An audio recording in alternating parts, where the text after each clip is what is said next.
Okay, so let's go for it. First of all, thank you all for being here. We are really happy with the results of what happened. It's really inspiring. I think most of you participated. I think if not all of you actually, and we all feel this energy of what happens.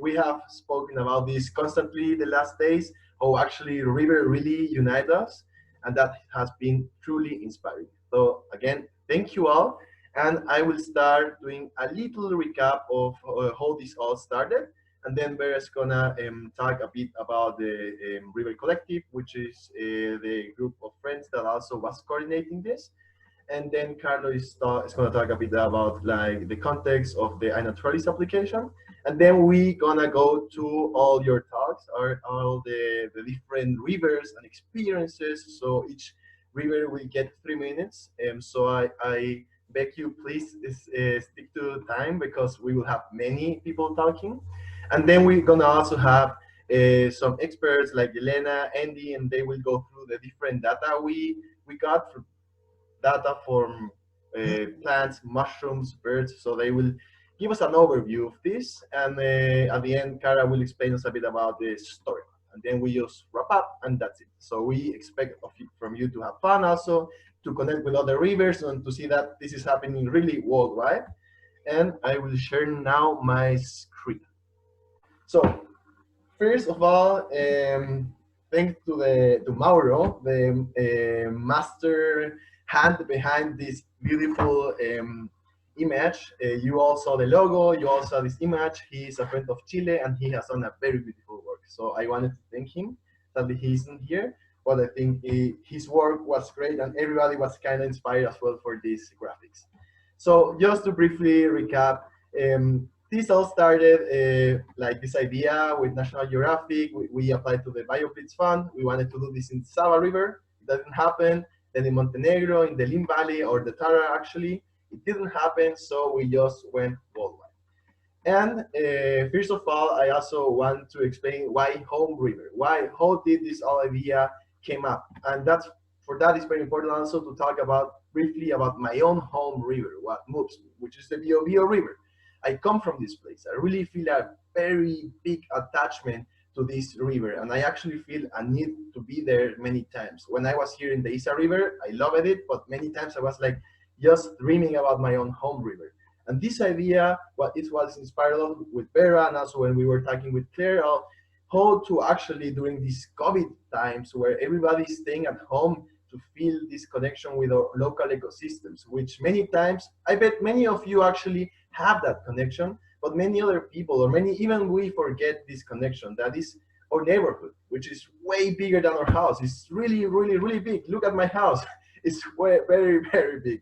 And I really love it. I love everything that's there. I love the rocks, I love the trees, I love the other species. And that is the idea behind this. And in the end, that is what moves us to protect rivers. So activism comes from love, and that's the idea behind the Home River Biolblitz, to find these places that we love. That is what moves. So this idea then became something really big, and you all were and are part of this, and we started getting these people from all around the world. You'll see all these dots that were like the proposals. These weren't still happening. They were still just an idea, but they were many. And we were like, whoa, are they really going to happen? And actually, you know what? They happened. And that was, wow, so amazing. These are all the bioblitzes. We got 43 bioblitzes, maybe even more, because some people didn't actually make the projects. We are still figuring out that. So, well, this is all your work, our work. Like, we all did this together, and that's impressive. That's actually the power of collaboration. We have been talking with Vera and all the team. Like, this hasn't been a competition of who has more. I like the article that Francisco wrote was really nice, because he was like, okay, actually Rio NASA's in Mexico, they got 800 observations or species, if I don't recall correctly.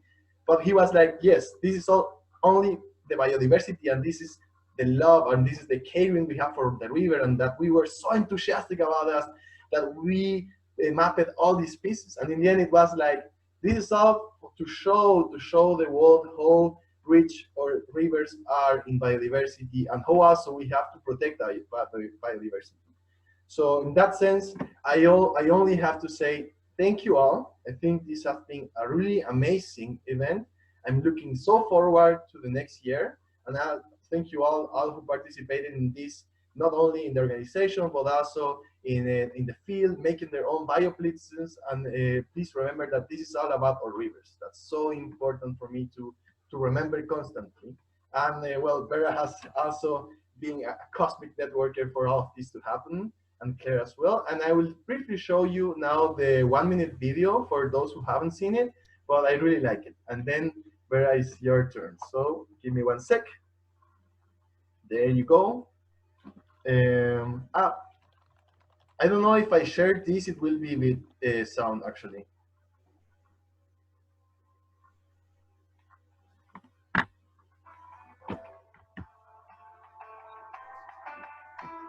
Jens, we're seeing the PowerPoint. Oh, okay. So it doesn't matter. Most of you actually know the video. I will share it later. And I will just give the word to Vera. Give me 1 sec. Thanks.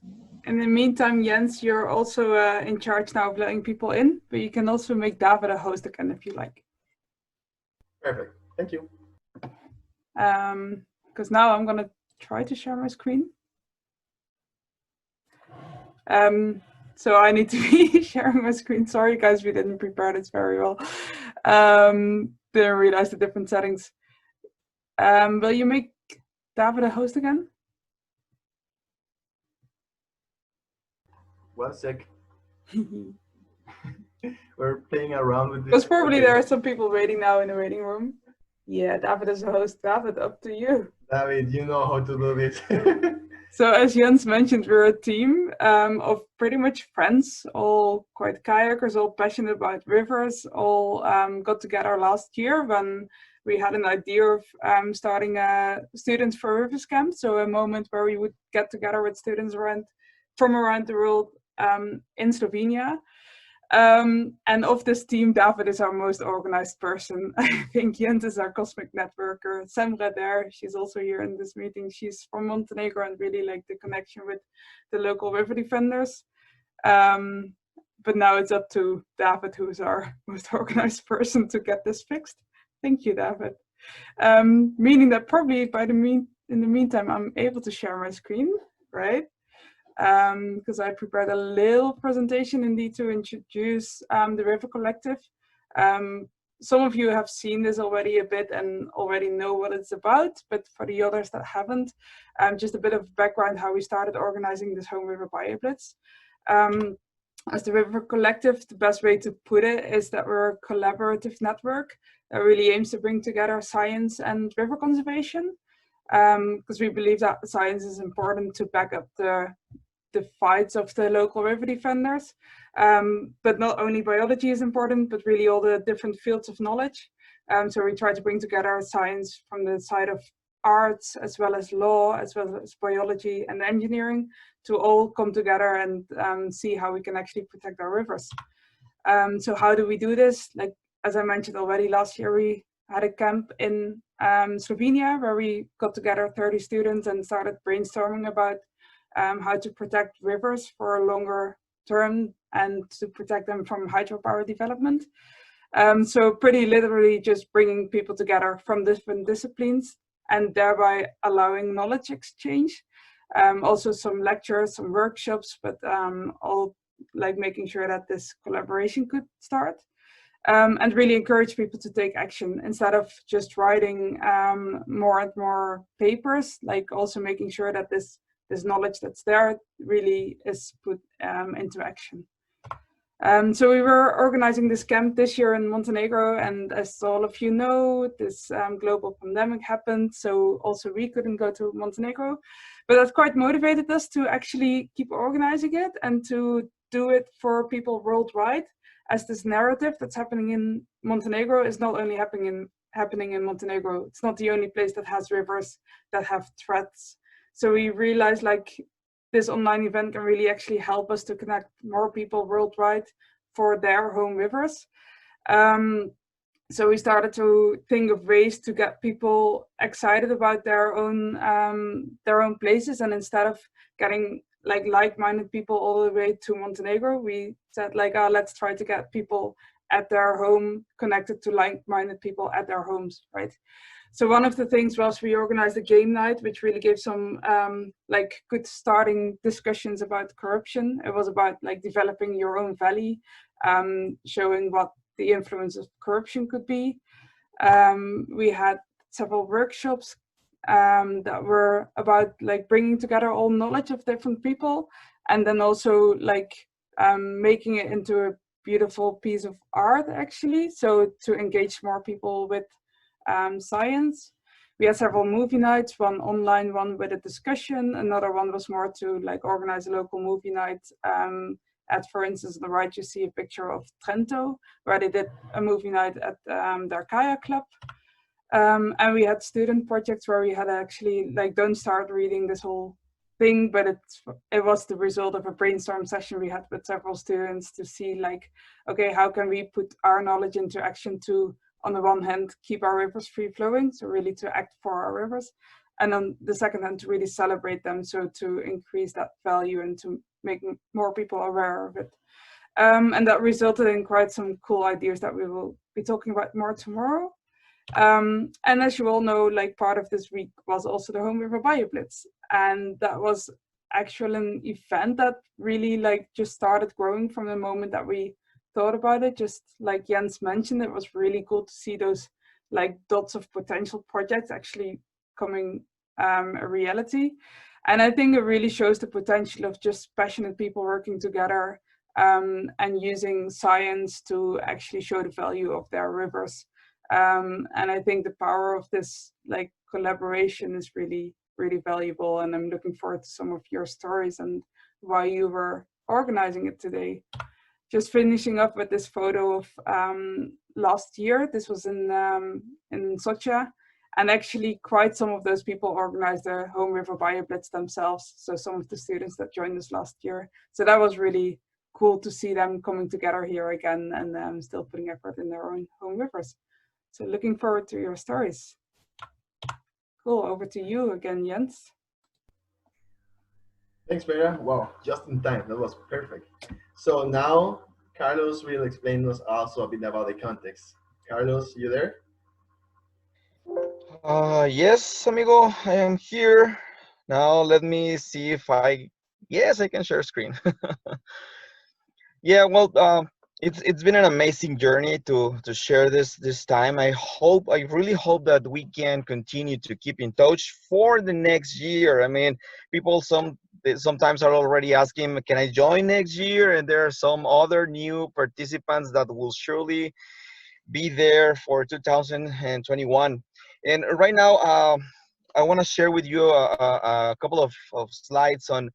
We use this powerful tool, citizen science. It's not quite new. I tell people that citizen science has been around for many years, but right now we are pretty much all hooked up in the use of cell phones, and here then it comes iNaturalist, and instead of giving a talk on how iNaturalist it's been used, I want to share with you this slides of the recent event that we just as a community reached the 50 million observation. I think we already hit the 51 million mark now, but this world community put us together in a very unique and new way, since all of us, if we didn't knew that iNaturalist existed, I think after this BioBlitz, I'm sure we are now thinking in new creative ways to use it, and surely we'll be reaching 100 million observations in the next few years. And what I wanted to share is this: the iNaturalist team set up a couple of wonderful images. I borrowed this. I stole this from the social media accounts from iNaturalist, and they managed to put together a great abstract or resume on how each region on the planet is seen this River Biolblitz event really reached out to pretty much every continent. I wanted to share with you all these numbers, all these amazing images of what people outside research. Sometimes they are just like whatever, but not scientists. They were able to manage to get all this beautiful information, which can be used for good. I mean, especially in areas, this is one of the greatest examples I have ever heard, the marine life of Mumbai. There are a growing community of people reaching out for marine life. This is quite related to what we are doing right now with rivers. So there are examples from all over the world. Of course, each continent has their very unique stories to share, and I'm not going to detail on each and all of this, but I will invite you to visit the social media of the iNaturalist. You can read a little bit about all these images and how people are really getting relate on all these stories entangling biodiversity. I mean, talking about 50 million observation on every single continent, I think this will give us an idea on what we can expect for the next few years in terms of community participation. And since we are really facing troubles on keeping conservation for the biodiversity across the planet, community building is going to be one of the most important things for all of us leading this kind of events. This is one of my favorites examples on how iNatural is. It's the tool to actually document biodiversity, the toilet whistle. So if you go to the bathroom, make sure you have a cell phone on a camera working, because you never know what you're gonna get in there. This is the first living, the photo of a living Colombian weasel. It was found on a toilet in Colombia. But then is sometimes biodiversity is not just as pretty or fancy looking. Sometimes we can get like invasive species, and we should get this into account, especially if we do really want to preserve biodiversity. We need to take a closer look on every single species, not just the one that we fancy like birds, butterflies, pretty stuff. So we need to start taking a look and to dig in. We're gonna talk about later a little bit more about quick digging on the iNaturally. So we're not alone. I mean, we really must feel together as part of this rebel alliance to fight the climate change, economic interest, political problems. We share the same problems across the planet, no matter if you're in Europe, Africa, Australia, Oceania, Asia. We're all part of this rebel group of people trying to make a difference for biodiversity, and believe me, iNaturalist is the best way to do it so far. So I'm gonna shut up myself for now. Thank you. Awesome Star Wars references. Um, yeah, I think that the last one is, yeah, The Rogue is one of the best movies. Just as a comment. Thank you, Carlos. That was really nice. Now we have we have a little river roller coaster. We will be a real river, a world river, running through different countries and hearing the experiences. So, like I told you all before, we have 3 minutes for each river, and I beg you please stick on to the time. Also, we have some rivers that haven't confirmed it yet if they're gonna talk. So, if at the end of this there's still people that are, hey, I want to say something and show my river, it's okay, just let us know. So we will start with the Bureo River, which is Alvaro. Are you there, Alvaro? He was connecting, so I don't know if he's there. Well, I think he's still connecting. So from the Bureo River, we should go, while we wait, to Wales. Is Wales there? Barra Lidi? Okay. I'm afraid not, but I do have his video. So we could, as a breakup. Let's wait for him. Let's wait for him, and then we show also the video because we have many. So we jump to Dimitri in Greece. Yeah, thank you. Okay, perfect. Can I start? Can you hear me? Yeah. Okay, good. So our Bioblitz in Biolbitz River, it was a great day with great weather for all.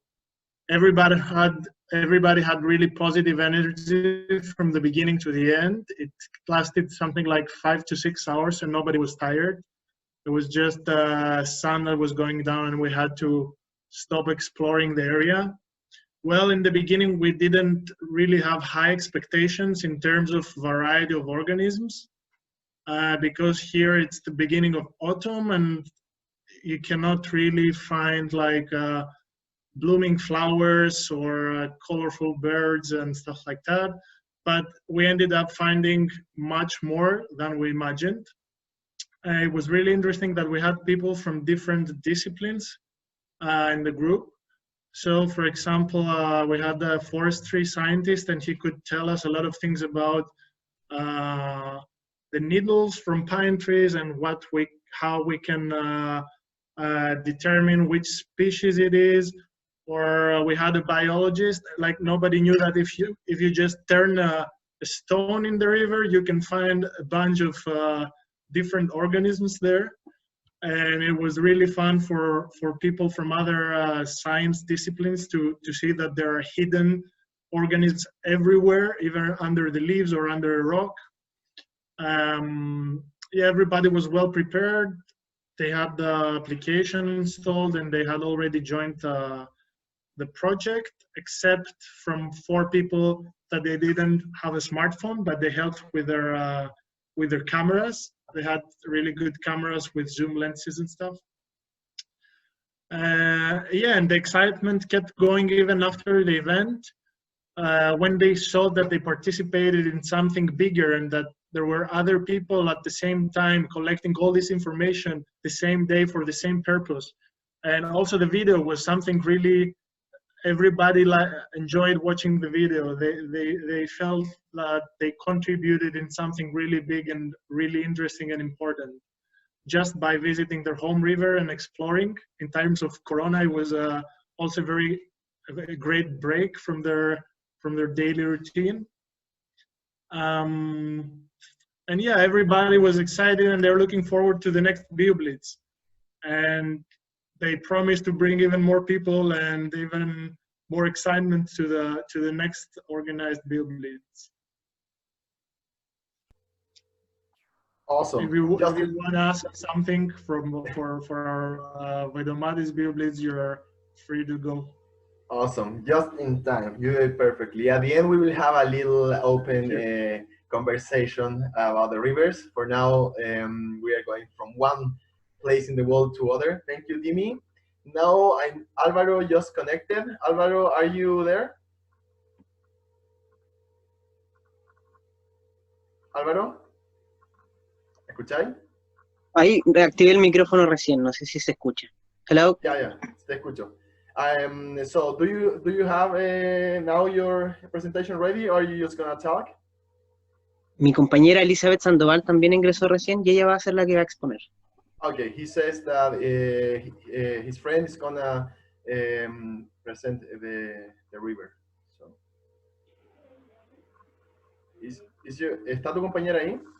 Sí. Hola. Hi everyone. Hey Lisa. Hi. Let's go for it. Redactamos un texto, lo voy a leer. I'm gonna read it now. Super.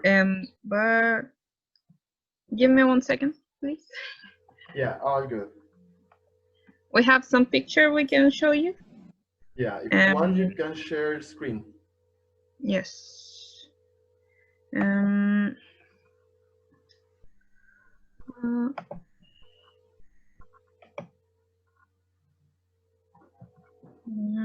Perfect.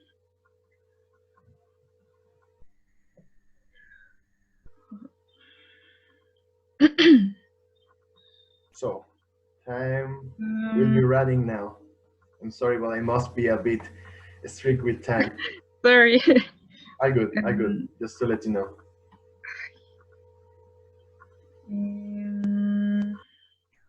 ¿Dónde está? Si queréis podéis mostrar una foto y podéis de ahí contarnos. Sí, es que tenemos un texto redactado y necesito verlo en el celular.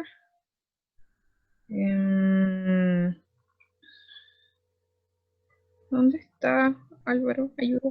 So I will ask you all who are gonna present after Álvaro and Elizabeth to please be have your presentations ready because we are like really tight in the schedule.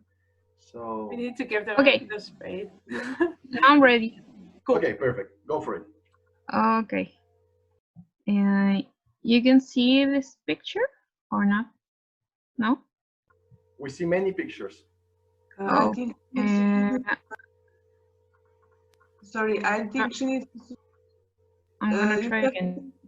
the program where the picture is opened in, not the folder where the pictures are. Now? Now you can see it, Just a the moment. city and Yeah. the mountain? Yeah, there we go. Yeah. Okay. Well, we are Muchen Consciente, a social environmental organization working in the city of Muchen, located in the Biobío River basin in south central Chile. We developed our Home River Biolblitz in the Boreal Basin, a river that runs along the periphery of the urban area of our city. In this occasion, it was a collaborative effort with the organization Colectivo Ñenco and Salvemos el Río Bureo. Our exploration covered from the Las Canoas sector to the hillside of Las Peñas sector. In this tour, we were able to observe and record a total of 55 species, including plants, fungi, insects, birds, reptiles, and others. We believe that this is a great initiative that opens the door to new ways of relating to the wildlife that co-inhabits our territory. It was a pleasure to share knowledge and experiences, encouraging the observation of our environment from a scientific point of view, which tries to identify and understand the social, ecological importance of our rivers from another perspective. The opportunity to bring people closer to citizen science was the basis that allowed us to establish our first records to the biodiversity present in the place and its richness. On the other hand, this type of activity made evident the damage that we have caused to our closest ecosystem and the lack of interest that exists to generate solutions that reverse part what we have caused. For this reason, we believe these educational instances are relevant in contexts where territories are seriously degraded by the effect of extractivism and bad environmental management. By integrating the community to know and value these spaces, we seek to promote cultural roots, which we hope will be translated into the search for tools to protect and conserve. One of the main areas of work of our organization is environmental education. So we value this format and we will certainly incorporate it into the activities we carry out to the community. Finally, as a group, we believe and support that actions such as this are learning mechanisms that enrich the communities and play a fundamental role in the attachment and appreciation of local nature, especially in communities like ours that are located within such a rich and diverse river ecosystem. So these are some pictures that we take this day. And you can see our nature, our local nature, that we can find many of species, plants mostly, and birds. And this is our river. This is the Boreal River. And here we are taking photos and the hill slope. And one of our friends were in the kayak along the river, watching some fishes or some birds like ducks or another little birds that are between the trees near to the border of the river. And this is we know this like pato yeco, like a cormorant. I don't know how you can know that. And here we are looking the leaves of the trees. And this is a great photo that Alvaro captured in his drone from our city, the Boreal River.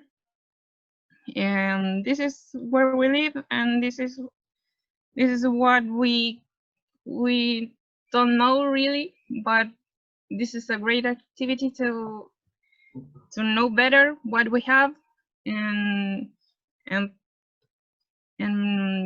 value what we have. And well, this is Boreal. We are mucho inconsciente. Thank you, Elizabeth and Alvaro. Very sweet, very sweet. Just to remember you all, stick on time. I will be the time them on this. I'm sorry, but we have many people. But very beautiful. All good, very beautiful. And actually, that's a beautiful Kingfisher. That's also my home. So next we have Aom. She was in the States. Santa Fe River. Are you there, Aom? Yes, I'm here. Perfect. Hey, I will then, as you ask me, share the video then? Yeah, you can go ahead, share the video, and I can just speak a little bit at the end to summarize. Okay, it's a 1 minute video anyway. Give me 1 second.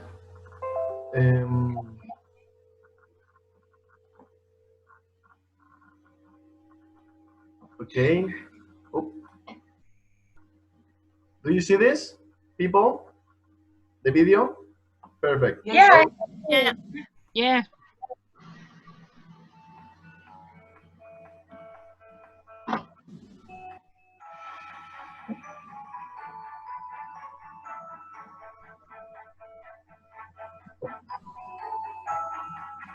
I got her butt.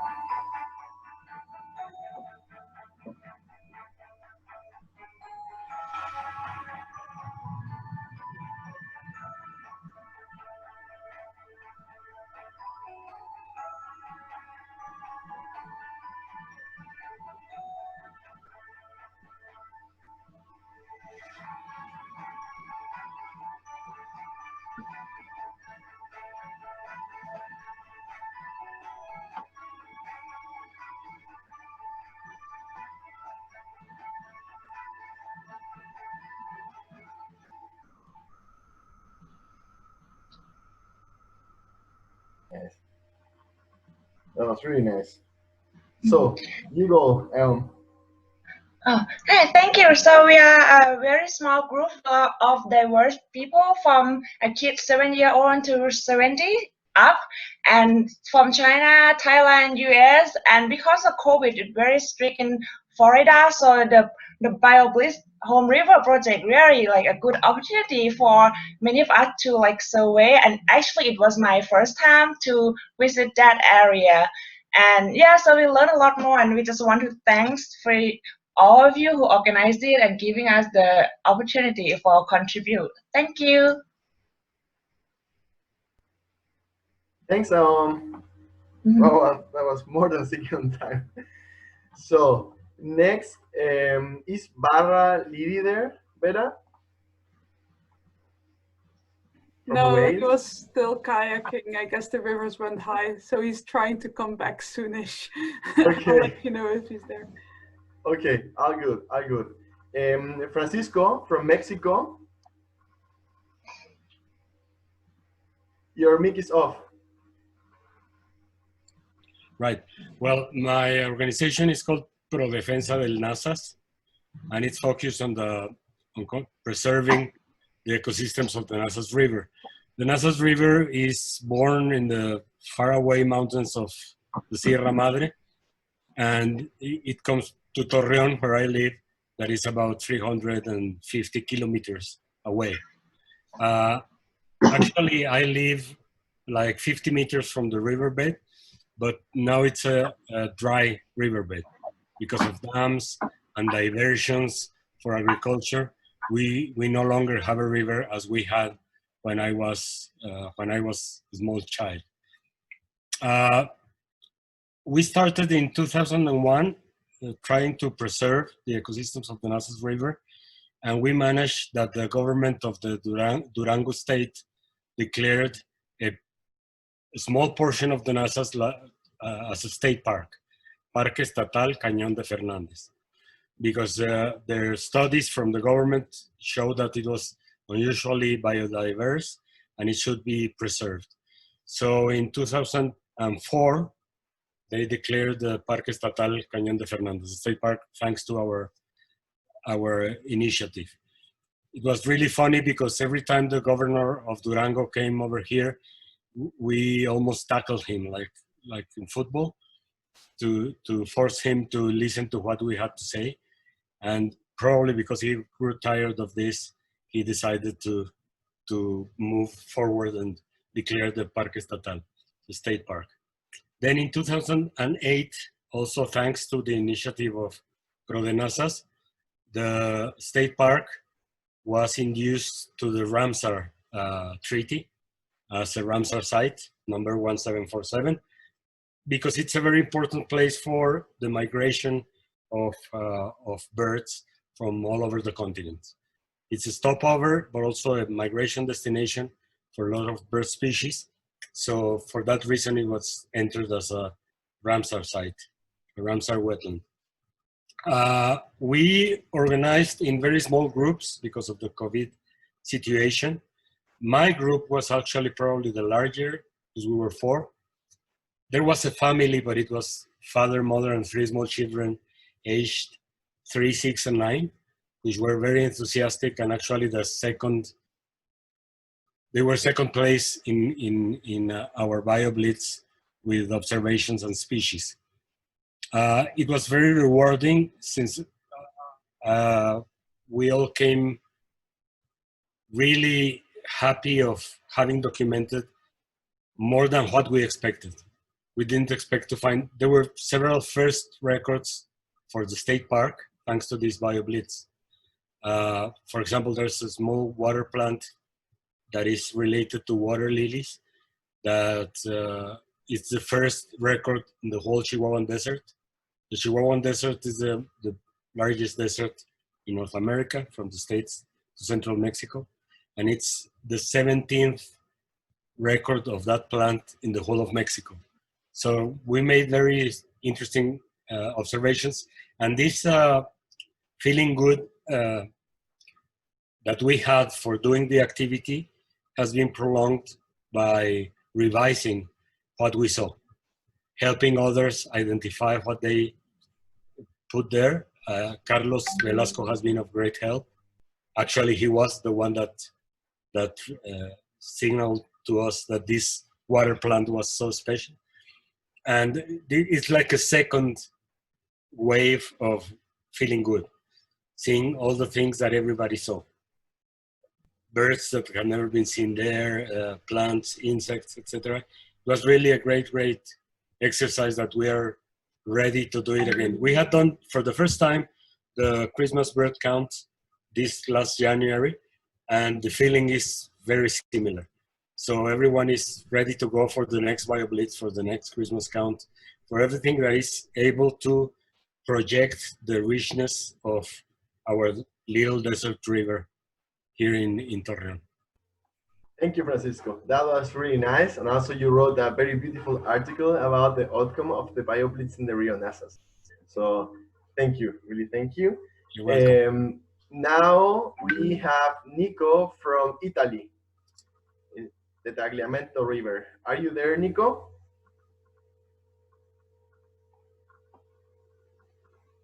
I think he is there, but not answering. So if Nico is not still answering, we have also Barra is not coming yet. Okay, so I will ask you all. We have several people that wanted to say something and also wrote me, but then didn't answer. I just want to ask. We have a list of people who confirmed. Hi, Jens. I can sure. present. Yeah, cool, Nico. Just one sec. So if any of you that I forget or don't mention at the end of this part, just let me know. Like, hey, say something like, hey, I just wanted to say something about my river, please. Also, remember that stick to the time because we have 3 minutes for each person, and that's very important. Thank you, Nico. Go for it. Hello. Sorry for the I couldn't find the button. I was like still finishing the presentation, and sorry also for the light. I am in a small cabin in central Finland, and we are still figuring out the electricity. So, but I have a presentation, so you don't need to look at me all the time. Nice. Here we go. So if I share, you see my screen now? Yes. We see the planet in your screen. There we go.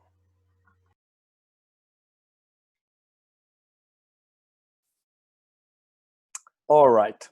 So, yeah, I organized the BioBlitz. We organized it like at the end in a very short time. So we were not sure about the outcome, but we were at the end really happy about what we have managed to create. So the river that that I chose because I feel deeply connected with it is the Tagliamento. Tagliamento River. I don't know if many of you know about it, and is a 170-kilometer river in Italy, in northeast Italy. And yeah, and we decided like at the beginning we were figuring out like, so how should we do it, what should we focus it on, like and I have to be honest, it took me also a while to understand the whole thing, and but at the end also, like thanks to Vera, Jens, and Carlos especially, I managed to like understand what was this all about, and so we decided to focus it more on plants because at the end we gathered 3 experts on that are like expert on plants, and so we decided to the location on these 170 kilometers on the place where there are more bars, and we could have find more biodiversity or plant related in the river. So I say 3 teams, but the thing is that at the beginning we didn't know, as I said, about the location, so we decided to include the whole river, and of course we had like one main event, let's say, that it was where there was the meeting point if someone wanted to join, and then we had actually a group of bird watchers that were really acting throughout the river throughout that day, and then of course I tried to put on the event on Facebook some information, and so we had also some random users along the river. So at the end we managed to have about 20 people on the main event, let's say, and there were I think around 10 bird watchers. There was also my little son, and there was like, so from 6 months up to a lady that was 77. And so yeah, as I said, we focused on plants. So we found, for example, willow species like within the riverbed, and also nearby, like also some edibles, because one of the experts was really into edibles, so it was also super cool, and people love to learn about that. And also, as Dimi said, we didn't expect many flowers, but for the season, but there were still also many flowers, and that was cool. So about these are some photos also from our bird watchers, and we also actually spot one heron, and so heron, like a great egret, and we also add some prints of the roe deer. We didn't see them, but we saw many prints actually in the riverbed on the sand. And so the really great thing was the get together of the people, and like the feelings that we had from the people, and like they come together. And then like even one of these older lady that she was like, I think 75, 77, she loved iNaturalist. She said that she will keep using it a lot. And also another thing that I would like to mention is that at the end we really had like observation from the whole river. The only thing is that the birdwatcher group at the beginning was not, I didn't explain them maybe very well about the photos, so they didn't upload the photos, and they only said what they were observing. So that's why there are a lot of these observations that do not have photos. So they will not, like, they remain casual as far as I understood. And yeah, so that's about it. And I wanted to, that's my son in the background, sorry.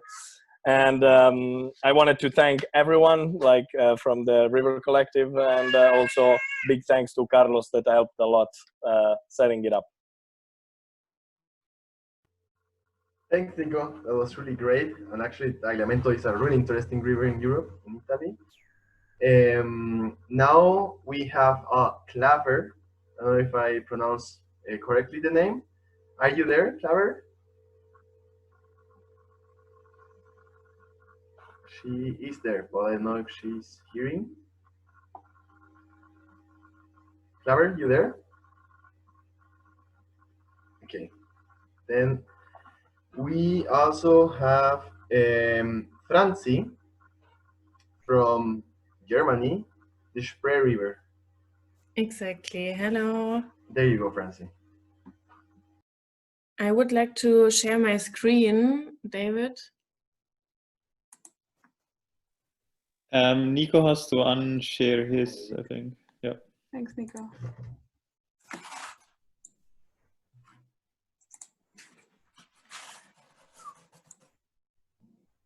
Wait a sec.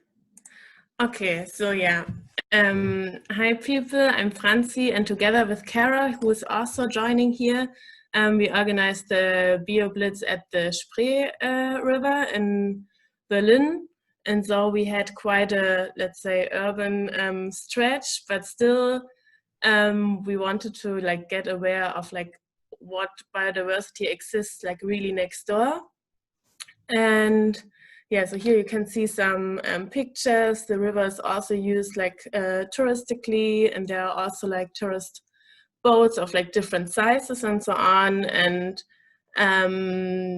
yeah, we decided together to experience the river like from the boat. And yeah, so we were just using basic rubber boats. Wait a sec, I think you can see it here, like basic rubber boats. And we were like a really small group. I think we were like 12 people, and in fact yeah, also more like friends of me or Kara because of the actual situation. Yeah, and we also wanted to let our friends know what we are interested in, and wanted to discover together why rivers are important and how exciting they can be. Yeah, but still we realized quite easily that the existing species is not too exciting, and in comparison to other groups of you, we like had just observations of like roughly 100 observations, so not comparable to the 900 of the really ambitious group among us. Yeah, and besides this, it was really just a beautiful day. So here who was this?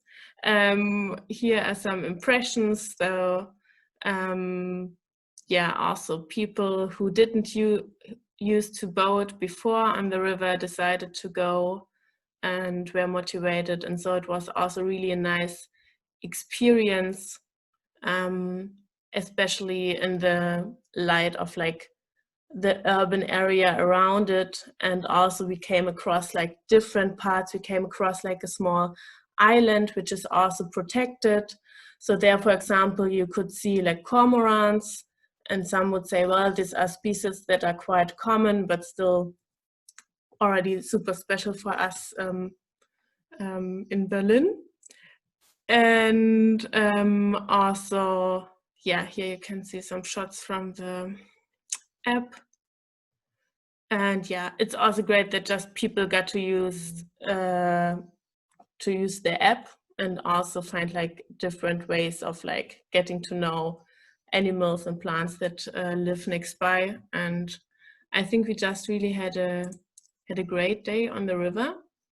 And I'm super happy that I came across this idea from, I think Jens told me, but also the whole like river collective and iNaturalist people behind were really awesome. Also, thanks, Carlos. I also had some questions to you. Thanks for answering that. And yeah, I'm happy that we gathered together today. Thank you, Francie. That was really nice. The Spree River is also a very beautiful river in Germany. So now we may try with Barra. Are you there, Barra? Hi there. Yeah, I'm here. So you go for it. Vera, you will show a video before Barra talks, right? Right, indeed. Maybe Barra, it's like you can introduce it. You've made a video of your, Yeah, cool. Let's go for it. So I'm based in North Wales. So our chosen river was the Afon Llwyd, which comes from the bottom of comes in the Snowdonia National Park. So it's a really special place. Anyways, and then flows through a village called Betws-y-Coed, which is known as the gateway to Snowdonia. So it's a really, really stunning place, and the river is just amazing. And then when it's been raining a lot, it's also great to kayak too. So then on the day we met up, myself and I joined up with Save Our Rivers. So Dan Yates, some of you might have met earlier last week. And then Tom Laws as well from Save Our Rivers brought his drone and some cameras to make this video. So yeah, we met up in kind of the afternoon with their families, kind of from the local area, and walked down. We'd planned to do quite a lot of the river, but we'd actually found so much, and it actually took us quite a long time to get through this first section.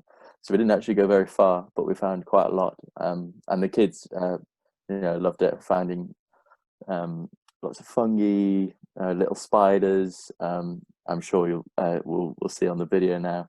But yeah, I was talking to one of the ladies afterwards, and she said she really enjoyed it for scaling down the whole experience. You might actually go for walks and stuff and have a bigger perspective on natures and the trees and stuff, but going for a walk down the river and specifically looking down at your feet and into the plants and the diversity of everything there, they really enjoyed, which is something I really enjoyed too about this, and the using iNaturalist to really look into the diversity, because there is so much and in everywhere, but especially in the Llwyd, where I live near to. So yeah, it was really in your home river than anywhere else. Yeah, exactly. It was, Cool. Shall we have a look at your video? Yeah, that'd be great. Yeah, go for it. I'm gonna start it. Thanks for getting people out there. Super cool. Yeah, no worries.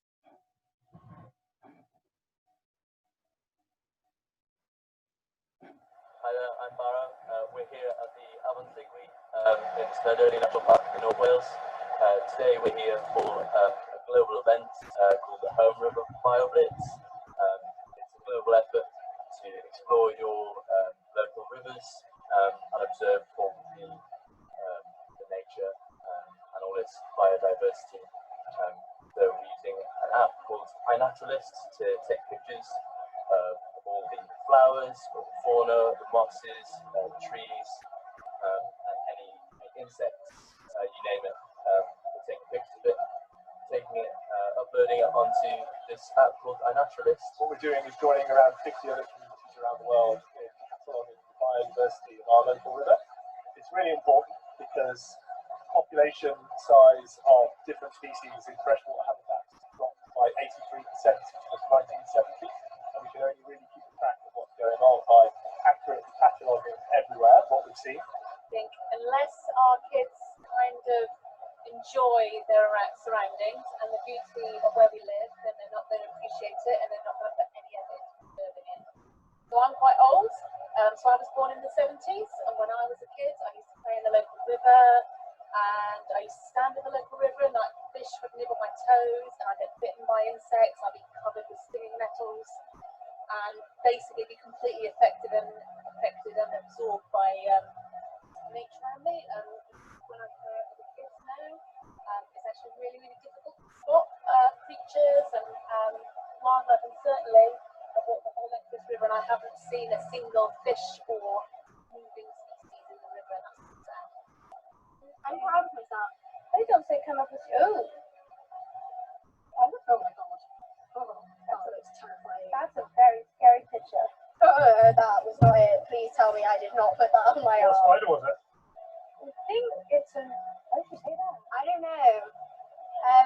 Oxiopex. Oxiopex. Yeah, I think. Well, I guess it quantifies it in a scientific way rather than just some old mother telling their kids that it's not as good as in the old days.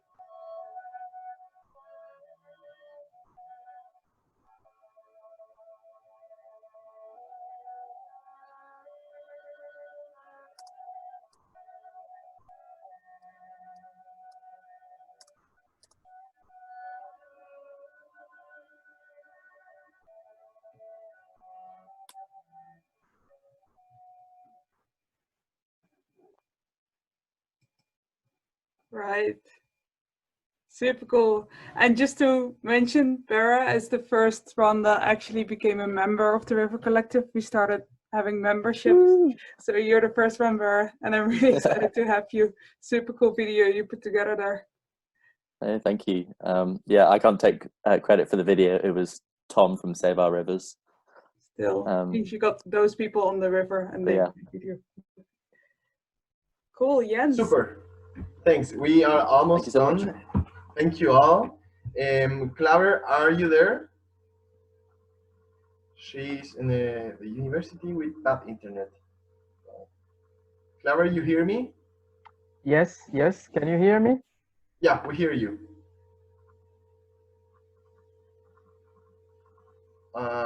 No. Clara, are you there again? Yeah. Okay. Can you? Yes. Okay. Yeah, I hear you. Can I go? Pretty well. Yes, go for it. Thank you so much. And can you see me?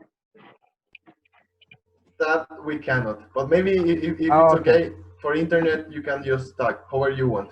It's okay. And maybe I can also share some pictures. If I can share my screen, can I? Yeah, you can share your screen. I don't know how to do it. There is on the bottom a button which is called share screen, which is green. You press that button. Share screen. I don't see it.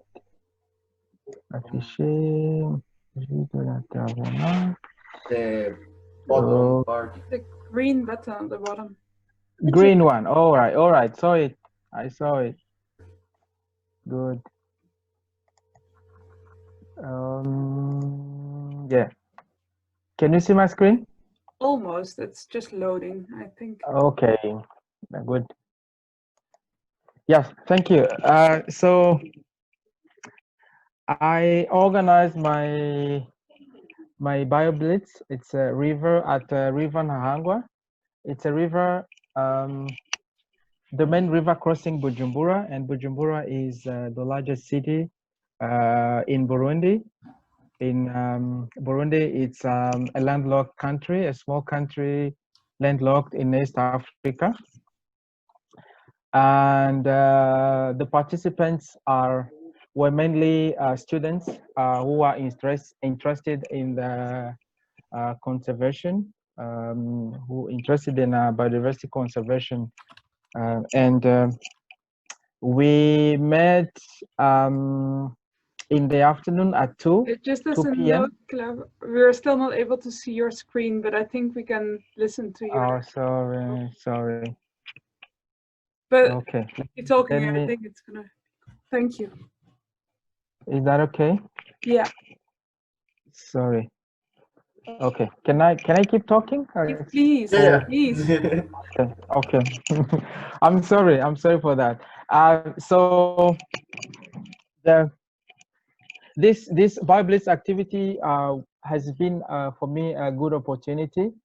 Again, to go to this river and explore its biodiversity, because first I feel very connected with this river, as my birthplace is very close to this river.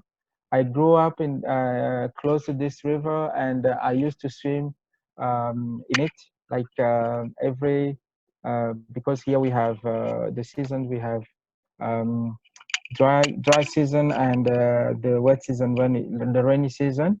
And during the dry season, well, we have a vacation. During my childhood, I spent almost every day on this river, swimming and watching animals, especially animals. I used to love animals a lot. So it's a river which I also saw how it has been changed a lot in terms of its biodiversity, as the city, Bujumbura, keeps growing, and now it's like it's in its riverbed. He has been its riverbed now has been how to say now it's they are literally some doing a lot of activities like sand extracting, and some building very close to that river. So now I have seen how like the vegetation around the river has very has narrowed, and lot of or most of the animals that I used to see in the river, and now I cannot see them. So this Biolbitz activity was very important for me, as I saw it as an opportunity to go and explore and see what is the biodiversity that is still there, that is left there, and also what can I do to raise awareness to all these people who are all the stakeholders who can do something so that the biodiversity that is still there can be preserved, or maybe how can we restore the biodiversity that has been lost. So we went to that river, and we didn't have very good equipment, like especially for catching fishes or other aquatic animals, but we didn't also have very good cameras, like to catch to take shots from far. Yes, but we did got really good samples of animals, especially insects, like those benthic macroinvertebrates, those from all the stages. So we saw stages from larvae and also adults. We also saw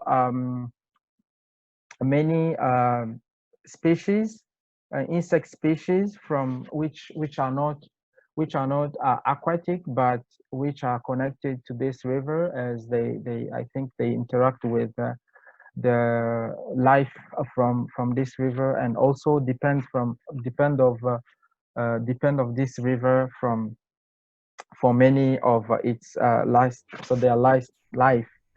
Yeah, so we also saw some arcade like leeches, and also some oligochaetae like worms.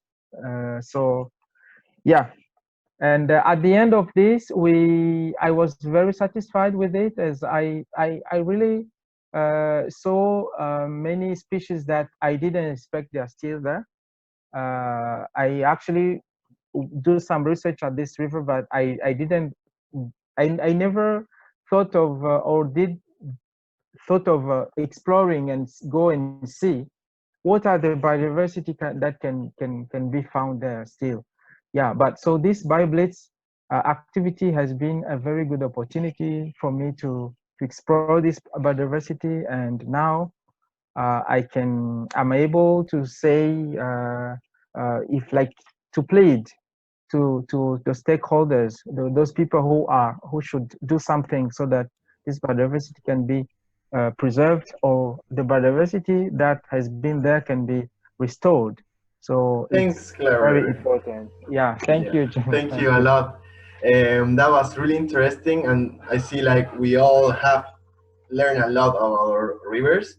I'm really sorry for the two who are coming, Novi and Beto. I will just ask you to stick on time, and then we just go to the overview of different species, and we are about to finish. I thank you all for your patience. I know that some of you are really late, other it's really more like soon in the day, so we just a bit more patience, and we are about to finish.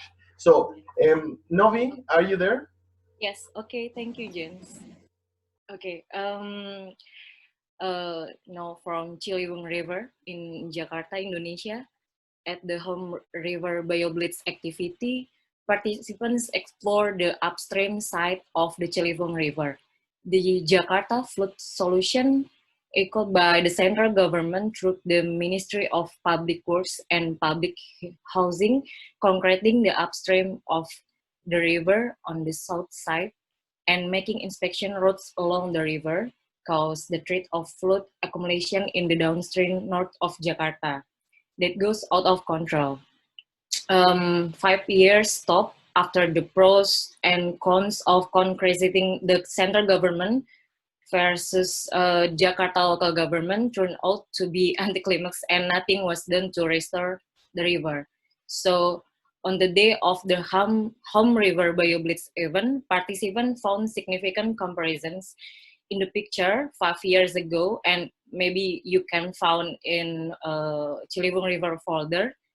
In the picture 5 years ago, when construction buildings were stopped, from zero ecosystem that had been affected in the wall concrete construction area of the river, and then now tens of plants and animal species were now overgrown, and all participants regret that maybe the building of the large wall of the project, which had been suspended for 5 years, will resume in the near future. So it is our hope that the data and database and that will be collected gradually in iNaturalist can inform the central government, our President Joko Widodo, and our Governor of Jakarta City, that rivers are not empty spaces, not dead spaces. So the river concretization project in the upstream area of Ciliwung is maybe 19 kilometers long should be re-evaluated and stopped because it removes river biodiversity and the important function of the certain buffer zone of Jakarta City as a water park when the river cycle overflows for flood control. Water is briefly held in the south and lowers slowly naturally when it rains in the upstream area and tides in the coastal area. When Home River Biolblitz event, we collect some video, but I'm so sorry, the video is still in Bahasa, but maybe you can see the picture.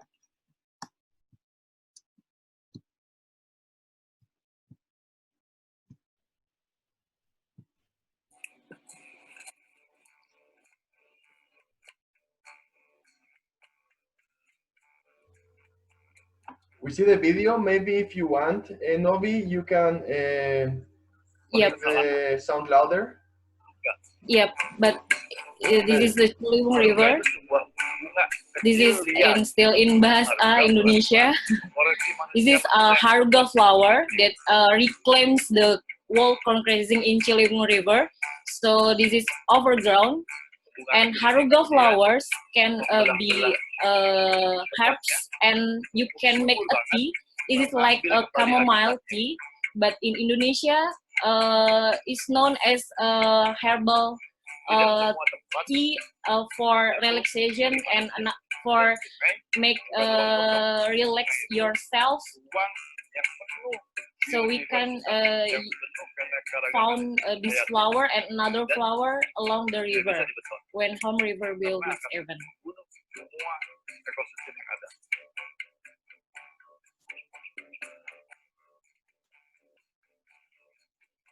Kalau kita mau nyeduh, Haruga ini juga bisa jadi obat.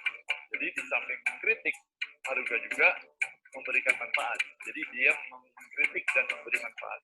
Berjalan sekaligus. Belajar dari Haruga. We can learn from Haruga, not only about the criticize, but Haruga makes a solution and very make so many function for ourselves. Thank you.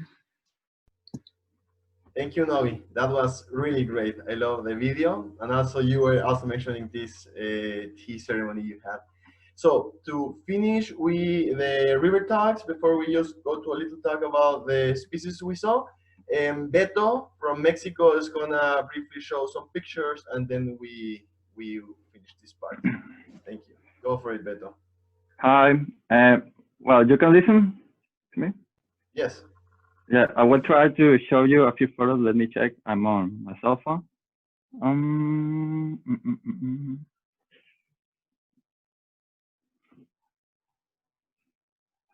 Well, this is from that day. You can see the photo? Well, not yet. It's charging. Maybe you have to press in the photo. You still haven't selected the image, maybe? Yes. I can see the photos of you too. Loading. Yeah, now it's there. Now we see a bird. Okay. Well, hi. My name is Beto Montemayor. I am from a little town in Mexico called General Suazua, and I was in charge of the Biolbitz in the Salinas River. This is a river with a very big problem of contamination.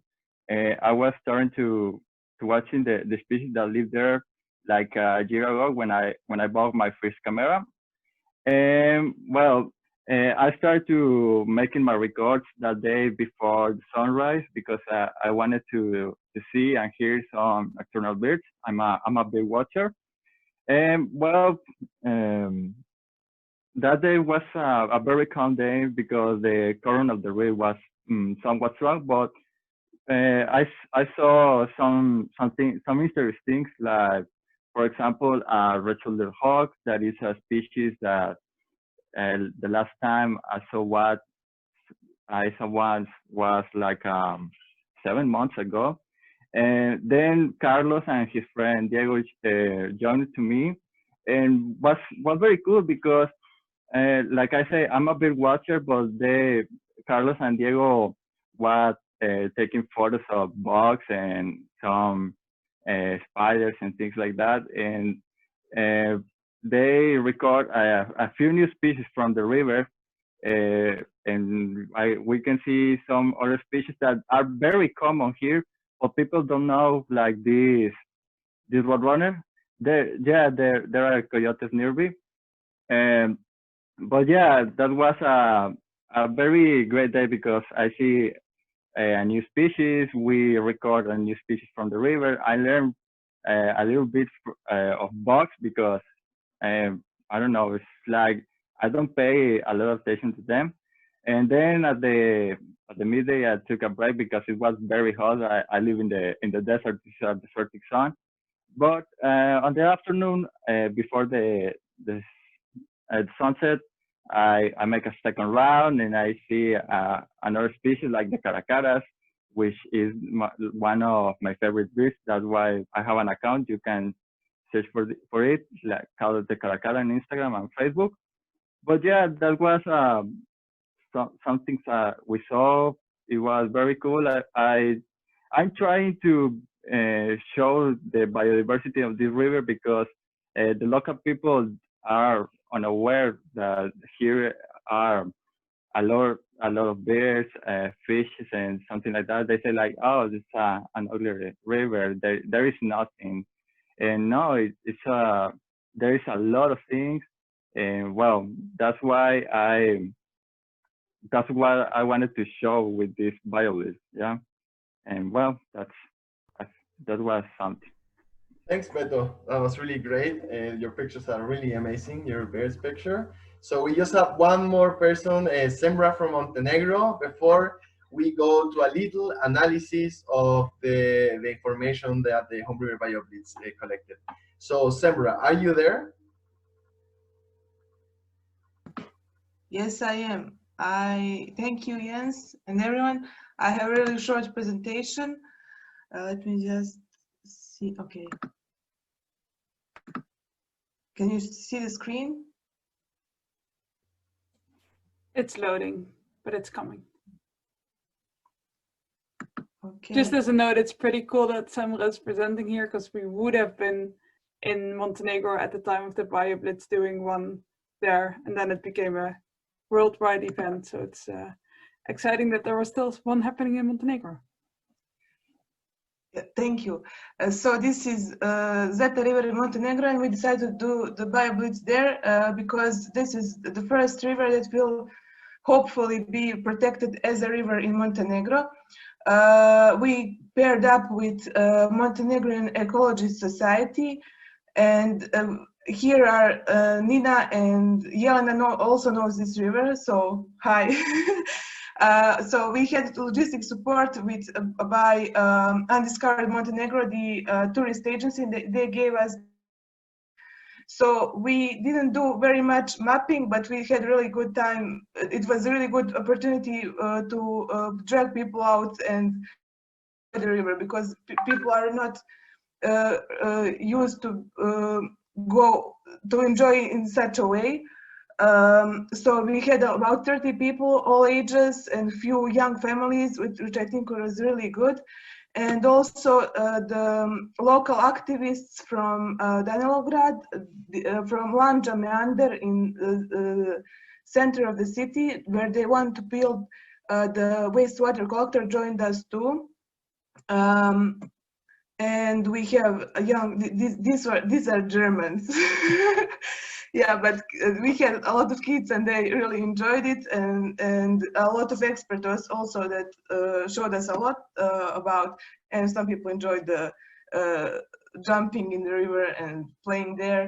I learned about few species that are characteristics for this area, and this is European pond turtle, and we also have a common kingfisher.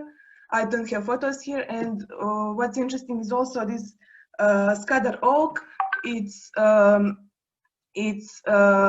endemic species, and the environmental society, ecology society of Montenegro are currently doing the mapping of these species. And what's interesting about this particular tree, it's not on Zeta River, but they wanted to reconstruct the road, and the locals initiated that they should move the road in order to keep this this one that's like 100 years old, and they managed to do it. So that's it from me. Thank you. Oh, really nice, Samra. That was short and sweet. Beautiful turtle. So, with this, we go now. We ended the river talks. I thank you all. Those were amazing stories, pictures, and people working together for the rivers. And now we go to a little part where we're gonna talk about what we saw worldwide and actually interesting observations.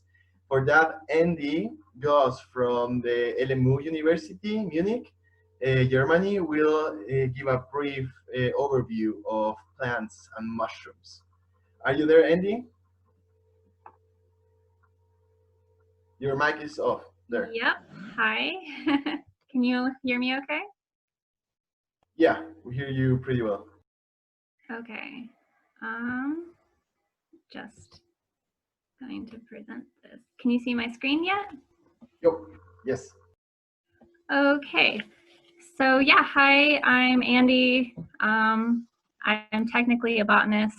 Got my bachelor's in botany at Humboldt State in California. So I know a little bit about what I'm talking about. So this is my credentials.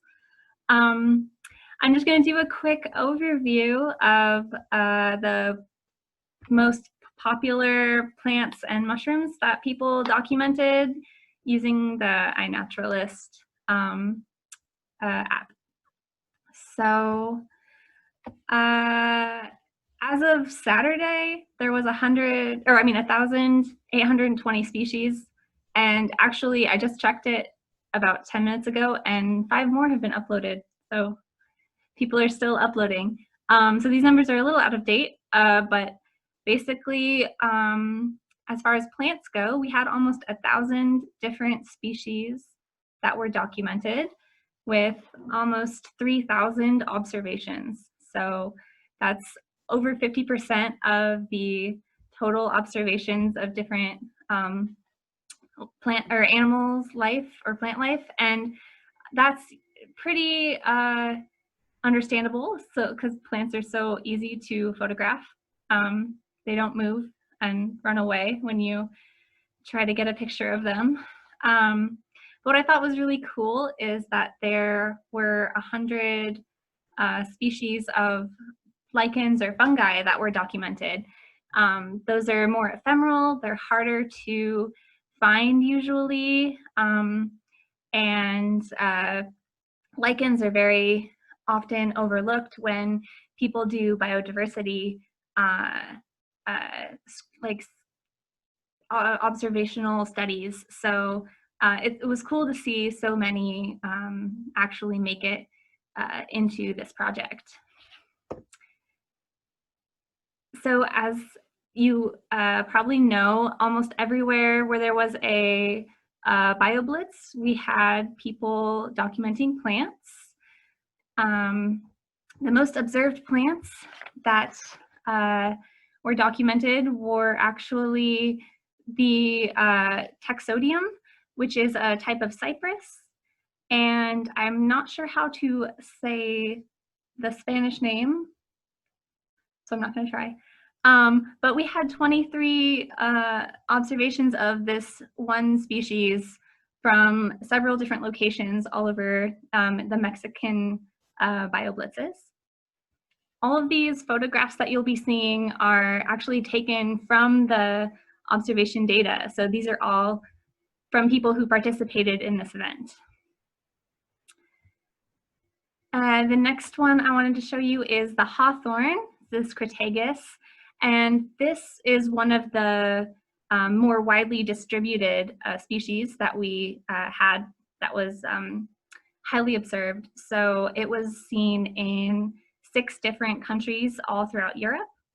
I'm not sure if anybody is here from the Colorado Bioblitz, but maybe they should re-look at their observation because I think it was identified incorrectly. But yeah, so one more stat about observations of plants is that almost 900 observations or different species were observed less than 5 times. So that means that they were either rare or like not seen very often. And 95 of those were only observed once. So that's pretty cool. And then I wanted to talk about a few of the introduced or invasive plants, because so many people here are interested in conservation and how their rivers are being impacted by building and settlement and people farming nearby. These are a few of the more common invasive plants that we're seeing. And let's see, so we have the camelina, and this is actually native to like China and Japan, like Asian area countries, and it was seen all the way in Virginia. We have impatiens, which is seen all over Europe actually, and it's a native to the Himalayan mountain area. We also have the Hydrolysia, and this is native to the like India area, and it was observed all the way in Java. And then we have the wild tobacco, which was observed in Mexico and is all the way from like the middle of South America normally.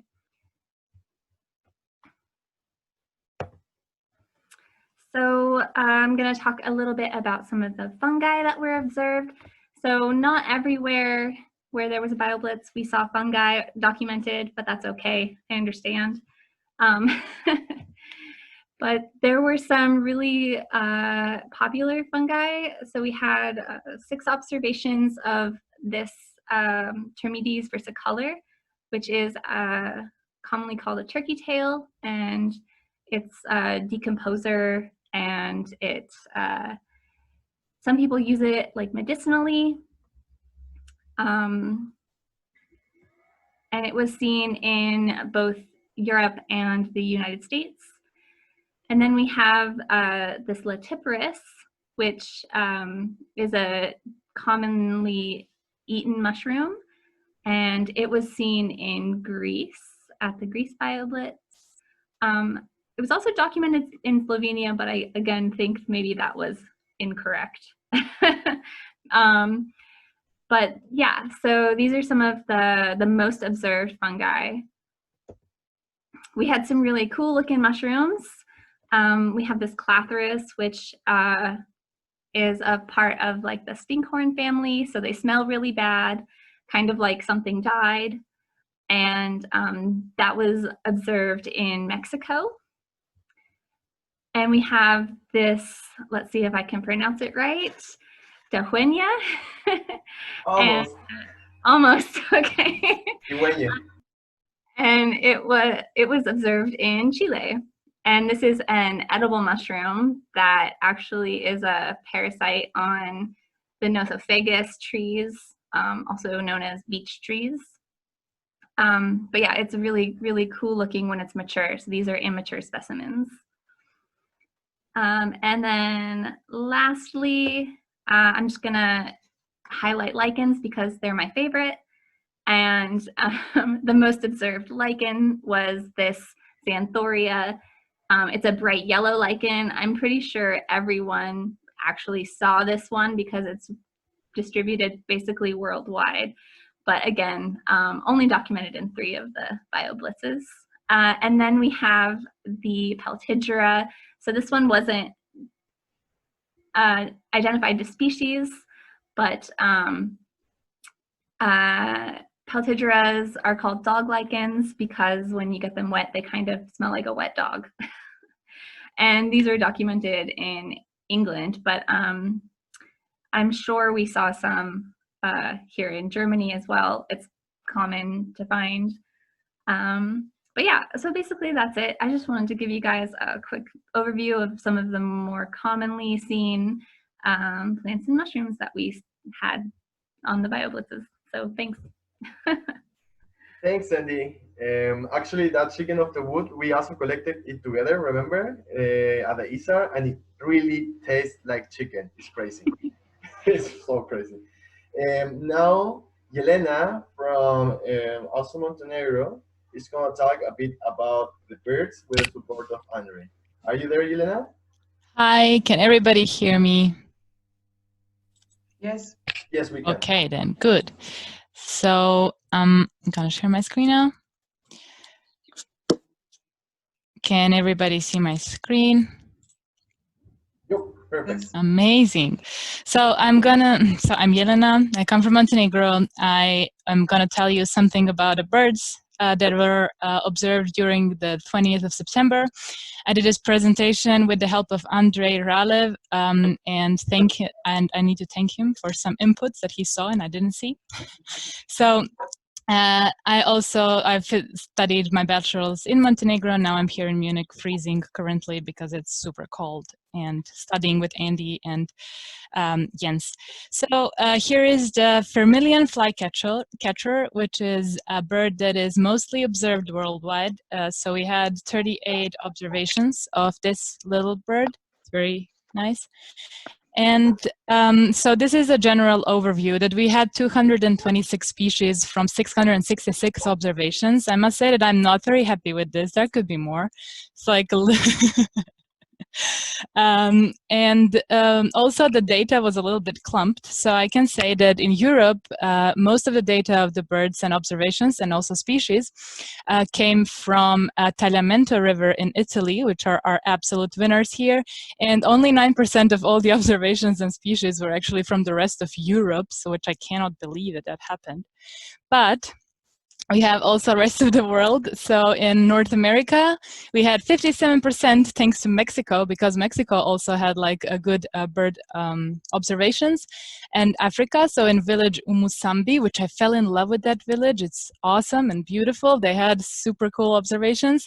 And South America was 50%, and and in Asia, they didn't really have any bird species, or the observations are not uploaded or verified or whatever. So never mind. So this is the Tagliamento, Le Maraviglie del Tagliamento in Italy. And I took this photo from the Google Drive, so I don't know who took it.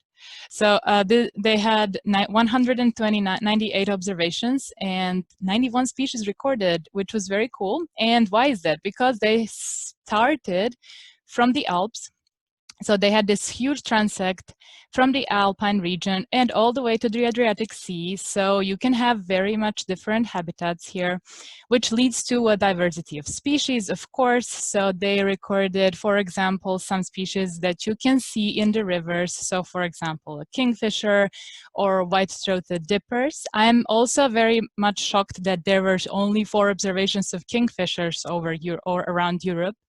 So, and also there were 2 observations of white-throated dipper, also in Italy. They had some interesting and important observations, such as pygmy cormorant, or gray-headed woodpecker, and Eurasian eagle owl. They had so many species of birds of prey. These 3 I would they are very important for Europe because they are declining, their habitats are being destroyed, and they need protection. Also, they had some of the common species. So, for example, we had a mallard here, common merganser, crows, jays, also great cormorants, and these Eurasian murines, very funny birds.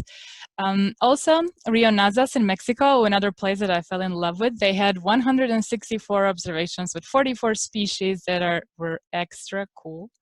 Their transect looked like this. Also, not so much disturbance from the city. It was very wild, and they had so in Mexico in general, they had, like, for example, snowy egrets. They were very abundant, and these black phoebes, also spotted sandpipers, or these doves, and turkey vultures. I really want to see the turkey vulture. Also, we had one interesting observation in Mexico. So this is this loggerhead shrike, Lanius lodovicanus, which is a near-threatened species. So the species, when you type it, it says that it's least concerned if you Google it, but actually the populations are declining because most of the actually like meadows are converted into some like or grasslands are converted into any other type of agriculture usage, so they are losing their habitats very quickly. Then we had Musambi village in Africa. Again, 52 observations and 33 species. This village is very famous, as I heard about these because of these crested cranes there. There is a sanctuary. And this is their transect. So it was a different one. It was more of a quadratic type of a transect. And they had also some cool species. Mostly there was a black-headed weaver. They had some kingfisher, this very interesting hammerkop bird. And I would like to say that there was a black kite, which I was like, oh, cool. So they came there from migration from Europe, even though that doesn't need to be the case. But maybe it was some German black kite there. And also we had in Chile, a critically endangered species that is Juan Fernandez firecrown. So this species has a very small aerial. So this is a species of hummingbird. They are this is a female and a male. So the female is the greenish one, and they have actually the biggest sexual dimorphism of all the hummingbirds, if I read it correctly. And this is their aerial here. So they are only on these Juan Fernandez Islands, and also they are endangered because of the pressure of humans and predatory pressure and so on. So those would be the highlights. And I have to say that most of the data was kind of clumped within a couple of transects. And I don't know if we do not have all the data, and people usually had the mostly common species for that area observed. That could be that we don't have so much data because there were big groups, and there were maybe bigger groups, bigger disturbance, or people were just not into birds that much because they couldn't be seen easily. And also different terrains and habitats. So in the cities or the city rivers, you cannot see something special because it's so much of disturbance. And I think that the quality equipment is needed if you want to actually upload the observations into quality equipment, but you cannot take a photo of every bird that you see. Also, sometimes you just hear birds and then you type them in. So nobody wants to chase that if you don't have a lot of time. And that's basically it. And also one more tip, if this is repeated, I also talked to Andre, it could be good for Europe if it's repeated next spring, so kind of May more, because in September the birds are not so much singing, so maybe that led also to less of observations. So that's it from me. Thank you very much. Thank you, Yelena. That was a really nice presentation. Thanks. I love the birds as well. Also the fungi and the plant standing. So now we have our last small presentation. Cara will explain a bit about the story map. Then we will finish. I thank you all for holding on. We are about to end. So Cara, are you there? I'm here. Can you hear me? Yeah. Hello? Yes. I have really shitty internet, so we'll give this a try. But I'm Kara. I'm going to make the story map. And the aim of that, it's an online platform. It's basically going to share all of our stories together. Let me share my screen. Okay. So what I'm going to ask for you guys is through this presentation and through all the observations, we're going to culminate this small website. And I'll just very quickly run through the structure of it so you guys get an understanding of what's happening. And then I would just highly, highly recommend you guys to upload any sort of audio, video, and pictures you have on the website. So we'll first dive into some of these species. What's really important is if you also save the name of that picture with that species name. Not, I can go in on iNaturalist, but it's really important if that's something that you definitely want to show. Then we'll go through some of the particular sites and particular spaces and have some little maps and the observations. And so if there's any important story or links that you also find that's really important to add to this, if it's adding to your research or to the organization, just make sure you share that to me. So that's it. I'm gonna jump the link back into the chat so you guys can quickly add that. Any presentations that you guys have given today, I also would really like them on there. Especially also these last observations from Andy and Jelena. Yeah, and my email, I'm just gonna drop that in there too. And feel free to reach out to me if there's anything. Also, if you guys are interested in creating a story map from your own BioBlitz, you can also give me a shout. Yeah, so that's it. Thanks, Jens. That was short and sweet, and that story map is looking really, really good. Cool. So we are on time. So I just want to know, Vera, do you have any comment before we wrap up the session, or Carlos or Claire? One thing I would definitely like to ask all of you, as you know, this was the first time. As you know, we got really excited about everyone joining in. But we want this to be an event, like we're definitely thinking to do it next year again, right? And we want it to be something for you and not something that makes us, whoever we are, bigger or anything. It's really about like collaboration. Any feedback, anything that like you would like to highlight, anything that could help you guys have a cool event next year again, please let us know, because that would be one thing I am thinking of a bit, just to have one. For instance, Jelena, to start thinking about what kind of science we really would like to get out of this, so that we can already have a bit more like direction with, okay, why are river ecosystems so important, so that people have a bit of a better clue what to look for. At the same time, I don't want this to be more complicated than it might already have been. So things like that, think with us and let us know what you think could be helpful to make this a cool event next year again. Thanks, Vera. Do you have something to add, Claire or Carlos? Yeah, could I just add, so it's been really amazing watching this come together, and I remember, because at the beginning of the project that Jen started when he first applied for the BioBlitz, I was going to try to be there in person for the in-person BioBlitz in the Sava River, and I was looking forward to that, and that was going to be amazing, and then we couldn't do it, and it was really disappointing. But actually now what's come out of it, I think, is even bigger, because it's been this global project with people doing it across Africa, Asia, Latin America and Europe, and it's been really, really inspiring watching all of your projects and seeing everything that you've done. So just want to say thank you to all of you for being involved. It's been fantastic, and I definitely want to do it again for sure.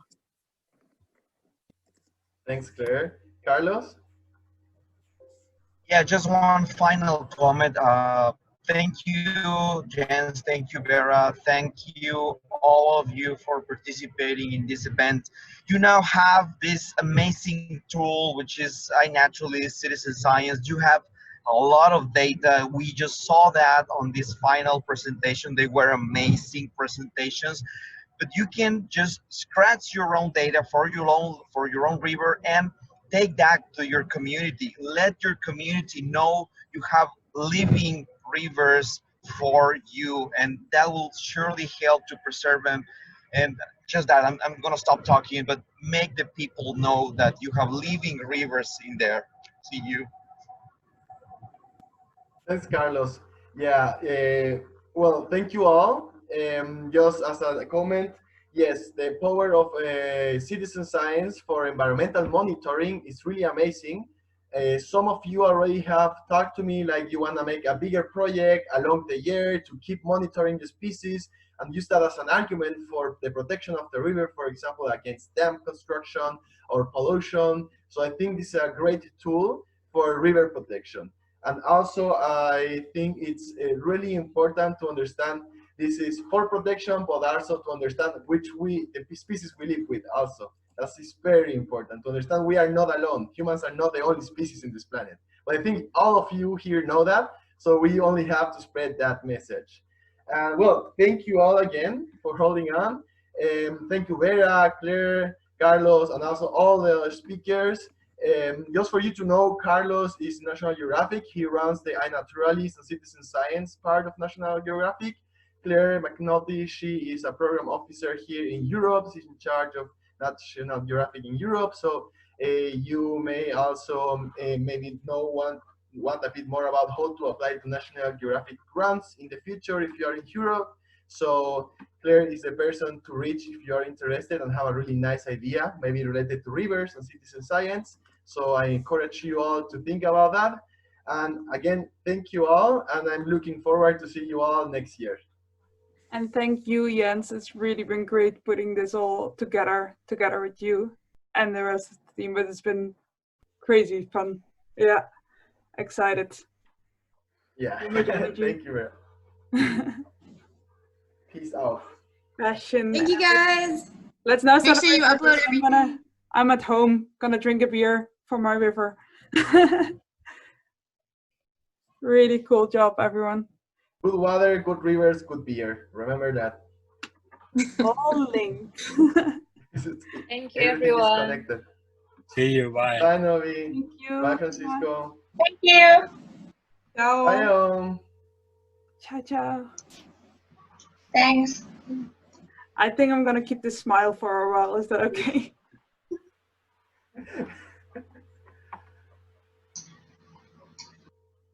Also, thanks, Andy. That was super cool. Yeah, thanks, Andy. Thanks, Elena. Really valuable. Elena is already gone, I think, but also to her.